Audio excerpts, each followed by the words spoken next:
Chocolate barfi അല്ലെങ്കിൽ വീട്ടിൽ തന്നെ നമുക്ക് ചോക്ലേറ്റ് എളുപ്പമായിട്ട് നമുക്ക് എങ്ങനെ തയ്യാറാക്കാൻ നോക്കാം. അതിനായിട്ട് ആദ്യം ഒരു പാനിൽ ഒരു 1/4 കപ്പ് ബദാം നന്നായിട്ടൊന്ന് മൂപ്പിച്ച് മാറ്റി നന്നായിട്ട് തണുത്തതിന് ശേഷം അരിഞ്ഞു വയ്ക്കുക.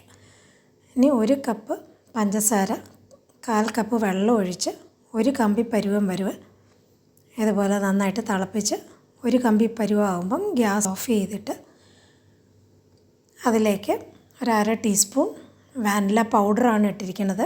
വാനില എസൻസ് ആണെങ്കിൽ അത് ഇട്ടോളൂ. അതിൻ്റെ കൂടെ 1/2 കപ്പ് പാൽപ്പൊടിയും 1/4 കപ്പ് കൊക്കോ പൗഡറും കൂടെയാണ് ചേർത്തിരിക്കുന്നത്. കൊക്കോ പൗഡർ ഇതുപോലെ അരിപ്പയിലൂടെ അരിച്ചിടുക, ഇല്ലെങ്കിൽ കട്ടയുണ്ടെങ്കിൽ അത് ഇടയ്ക്ക് കട്ടയായിട്ട് വരും. ഗ്യാസ് ഓഫ് ചെയ്തിട്ടാണ് ഇത് നമ്മൾ മിക്സ് ചെയ്യുന്നത്.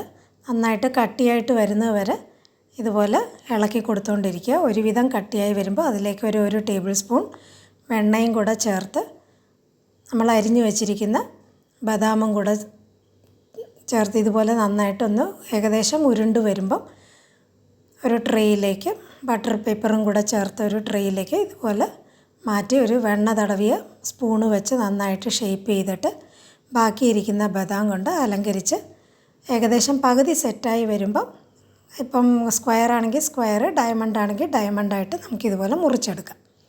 നന്നായിട്ട് ഏകദേശം ഒന്ന് തണുത്ത് വരുമ്പോൾ ഇതുപോലെ കഷ്ണങ്ങളാക്കി മാറ്റി വെച്ചിട്ട് നന്നായിട്ട് തണുപ്പിച്ചെടുക്കുക. ഇതുപോലെ കുട്ടികൾക്ക് ഇഷ്ടമുള്ള ചോക്ലേറ്റ് ബർഫി അല്ലെങ്കിൽ ഹോം മെയ്ഡ് ചോക്ലേറ്റ് വളരെ പെട്ടെന്ന് തന്നെ നമുക്ക് വീട്ടിൽ തന്നെ തയ്യാറാക്കിയെടുക്കാം. എല്ലാവരും ട്രൈ ചെയ്ത് നോക്കുക.